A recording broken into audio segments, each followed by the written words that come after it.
ধন্যবাদ। আসলে আপনারা জানেন যে এই সরকারের আমলে যে স্বাস্থ্যনীতির যে কাঠামোগুলো তৈরি করা সেটার মধ্যে কিন্তু প্রথমেই ছিল যে মানে এই যে পকেটের খরচটা মানে জনগণের যে পকেট যে খরচটা যাচ্ছে সেটাকে একদম কমিয়ে আনা। এটা তো আসলে রাতারাতি একদিনে সম্ভব না, সেটা তো আস্তে ধীরে ধীরে কমানো হবে যাতে মানুষের এই খরচটা অনেকটা কমে আসে এবং বিনামূল্যে সেবাটা তো আছেই, সেটারও কিন্তু অনেকটুকু মানে অগ্রহণ কিন্তু আছে সামনের দিকে।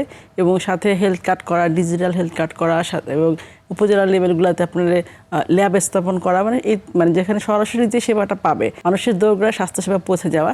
তো সেইটার একটা লক্ষ্য মানে আপনারা দেখতে পেলেন যে বাজেটটা বাড়ানো, স্বাস্থ্যের বাজেটটা। সেটা হলো বাজেটটা প্রতিফলন কখন হবে, যখন আমার আসলে কি লাগছে হাসপাতালের জন্য সেটা শুরুতে কর্মপরিকল্পনা করা যায়, আমার এই জিনিসটা প্রথমেই দরকার, তারপরে এই জিনিসটা এটা শুরুতে সাজানো।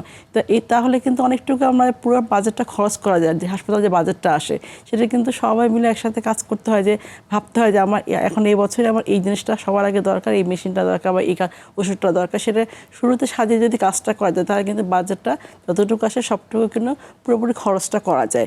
এবং সেবাটা তো মানুষের মৌলিক অধিকার, এটা কোনো এটা কিন্তু কারো হলে যদি এমনি না যে তাকে দিচ্ছি আমি, সেবাটা মানুষ পাবেই। চেষ্টা করে যাচ্ছে যে কীভাবে সেবাটা ভালোভাবে মানুষকে দেওয়া যায়, ওষুধ থেকে শুরু করে হাসপাতালের যে কোনো সেবা, সেটা মেন্টাল সাপোর্ট বলেন, সব কিছু মিলে আসলে এই বাজেটটা তো একটা মানে বড় ফ্যাক্টর ছিল, সামনে তারও বাড়ানো হবে। এই যে বাজেটটা বাড়াচ্ছে সেটাকে যাতে ঠিকমতো খরচ করা যায় এবং যাতে মানুষের উন্নয়নে কাজে লাগানো যায়, সেভাবে কিন্তু আসলে কাজ করাটা অলরেডি কিন্তু আমাদের প্রসেসিং চলছে এবং সামনের নিশ্চয়ই আরও ভালো ফল পাওয়া যাবে।